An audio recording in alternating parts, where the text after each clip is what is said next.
Joining me now is UFC heavyweight Walt Harris. Walt, what's up, man? It's been a little while since we heard from you. How you doing, man? I'm hanging in there, man. Taking it day by day.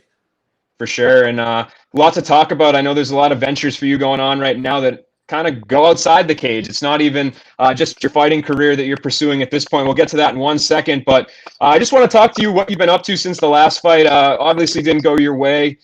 With everything that was going into that fight and all the buildup, and I feel like there was a lot of, I don't want to say pressure, but there was a lot of storylines going into that one, and a lot of eyes. Was it a tough loss to get over? Was it something that you were able to come to grips with quickly, or and how are you handling it now?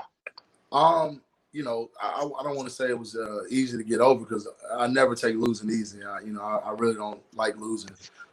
But barring the circumstances, after a couple of days and talking to people around me, I realized that it was bigger than just a win or a loss. I kind of knew that going into it, but hearing other people's perspective and just the fans, man, it was overwhelming. So, like I said, I'm taking it day by day. I'm just getting prepared for the next battle, and I want to be 110%, myself when I go into it. For sure, man. And yeah, like you said, I think the support after that fight online for you was tremendous. It seemed like, it sounds kind of corny when people say stuff like this, but it's really true in your case. It was amazing for you to be in there doing what you were doing. So, I commend you for that. And going on top of that, what do you feel like went wrong in that fight? Do you think that it was just, you kind of got overzealous there at the beginning and burnt yourself, or was it the emotions, or kind of what was your analysis? I think it was a combination of a little bit of everything. There was and I'm never one to make excuses. I feel like, in this case, it's pretty understandable. The pandemic kind of put a strain on my training camp, and I didn't have the consistency that I would have liked to have during the training camp. I felt great going into the fight. So, I feel like me having my first main event played a little bit into it. I didn't understand how to, pace myself. I should have, allowed him to get up, try to finish him again. But I got excited. I went in for the kill, which is my nature. That's kind of how I fight. Once I get you hurt, I'm trying to put you away. So I think I blew myself out a little bit trying to put him away. And he's a savvy veteran. He's a legend for a reason. He weathered the storm, and he was able to come back and find a way to get the victory. So it was a learning lesson for me. And I learned a lot more in losses than I do in wins. So I'm definitely going to be prepared for the next bout. For sure, man. And I felt like you guys, you and Overeem throughout the lead up to that fight and afterwards, the image of him with his arm around you, I think was one of the more powerful MMA images that we've seen in a while. Is there any thought to maybe train with him in the future? It seemed like I said, you guys kind of bonded throughout this experience. We did. As people know, I've always admired Overeem. Like I said, leading up to the fight, I used to watch him fight before I ever put a pair of gloves on. So it was just an honor to share the cage with him. Me and him have had conversations leading up to the fight, after the fight. He actually just texted me this week about coming out to train with him. He's in Denver now. He was spending time with his family, and he's over here preparing for his fight in September. So I'm trying to get this city council stuff, lined up and running, and then I'm going to probably head out to Denver to work with him because, like I said, I've always admired him, and I think I can learn a lot from him. Very cool, man. And both class acts throughout that whole fight, the lead up, aftermath, everything. So it's a good pairing there. And, let's talk about, let's step away from the cage a little bit. I saw that you announced some pretty exciting news. Nothing to do with fighting, man, in terms of fighting in the cage, but maybe fighting to get some, laws passed and things like that. So you're going to be running for city council. Yes, sir. How did this come about? What was the thought behind this one?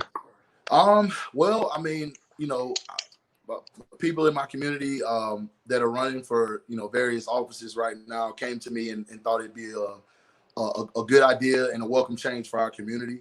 And it definitely was something I put a lot of thought into. It just came about, honestly, like two and a half weeks ago. And it took me about 4 or 5 days to kind of make a decision on it.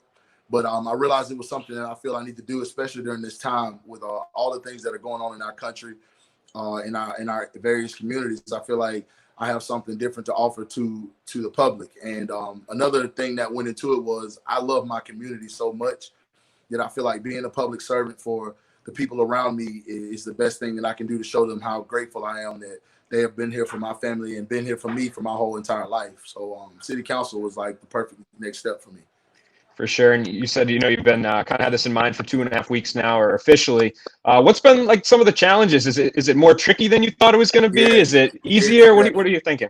Bro, it's definitely way more than I thought initially. I mean, I knew going into it, it'd be a lot, but when I announced, I got a bunch of texts and calls from, people saying, get prepared for this, get prepared for that. And I was just kind of blown away, like, because when you're living in the community, you don't think about things from a perspective of everybody in a sense. But when you're running for public office, you kind of have to keep everybody in mind and bear in mind that they're not in the same position that you're in. So when I started to look at that, I started to see that there's needs that need to be met. And, it's a challenge, and I'm prepared to meet it 110% with everything I got in me, because that's just how I approach everything. I started fighting without any experience, and so I look at it as a challenge like that. It's something that I'm willing to try to conquer, and I'm gonna do the best I can. So is it a couple of months now? Does it line up with like the other elections? Is it a November thing, No, or is actually, it? It's a month away. That's the crazy Oh, part. gotcha. Yeah, so I just jumped in. Like, I'm kind of on the tail end of everything, which actually is, from what I understand, talking to some of my family, friends, and people that have run, that have held office, they're like, you got in at the perfect time, So, it's coming up August 25th. We're having our local election, and, I'm excited about it, man. I'm definitely seeing a lot of, different things you have to do. Like I said, I'm jumping on with you late because I was down at the courthouse turning in the last of my paperwork. There's so much I've learned in just, a week's time. That I'm excited to get my hands on and over the next 4 years, try to make some change. And what's the early response been for you? You feeling confident? I don't know what kind of opponents you're going against or whatever, but pretty supportive group behind you so far, it seems like. Yeah, man, it's been amazing. Everybody's been reaching out to me, showing their support, calling me, asking me for yard signs and different things like that. And it's funny because our community is big, but it's kind of small. So I'm running against like people that I like actually know. Like, I coach the guy I'm running against. I coached his son in basketball. So, it's a tight knit community. And it's going to be something that I'm very proud to. If I win, I'd definitely be very proud to hold office for sure. For sure, man. And I'm sure that maybe makes it a little bit of a friendlier race. We're not going to be running any some propaganda ads against you or anything. No slander campaigns over here. Yeah. That's funny, man. And so how are you kind of putting, I'm assuming you're training and stuff, but are you kind of putting fighting on pause for a few weeks until this gets settled, or are you going to, how's that? The office is a part-time job, so it's not like I'll be, dedicating any extraneous amount of hours that's going to take away from what I'm doing. And, like I said, our community's tight-knit. Everybody knows me, so they're willing to work with me as far as that goes. But no, fighting is definitely in the forefront. This is just something that, I'm taking advantage of because the time is now. It's something that I can't, really wait around on, because if I do, I have to wait another 4 years. So I'm just going to jump in, throw my hat in the ring and see what happens. Win or lose, I'm honored to be a part of it. But fighting is definitely always forefront because I'm trying to get a belt. That's what I got into this for. So, yeah, we're focusing on fighting for sure. Yeah, absolutely, man. And any type of campaign slogan? Do we have anything thought up? Any type of Walt Harris campaign slogan? My wife kind of bounced one off of me the other day. Fighting for you because you fought for us. Something like that. Something along those lines. I'm for Homewood. I'm a Homewood guy through and through. And I think everybody knows that. So I hadn't really put a whole lot of thought into it right off the bat because I'm kind of getting to that today. That's kind of what this weekend's about. Is putting that campaign stuff together. I got my Facebook page up now, so we're gonna really start going hard on that. And you'll see it. I'll make sure you get wind of it when it drops. There you go, man. I'll make sure to check for my lawn sign in the mail too. I don't know how much good it will do you up here, but one more. Just going back to fighting real quick. Is there any sort of timeline you're looking to get back in there? Anybody in particular you want to fight? What's kind of the plan for your next fight? So I talked with my manager this week. We're looking at September. That's the goal right now. They didn't throw me any names, but everybody knows I'm down to fight anybody anytime. So whoever they give me, I'll be 110% prepared for, and we'll go in and do our best. All right, man. Well, I wish you the best of luck in both your battles at the ballot box and inside the cage whenever that is. And appreciate the time again, Walt. I'm sure we'll be talking again before the next one, man. So good luck with everything. Thank you, brother. I appreciate you having me.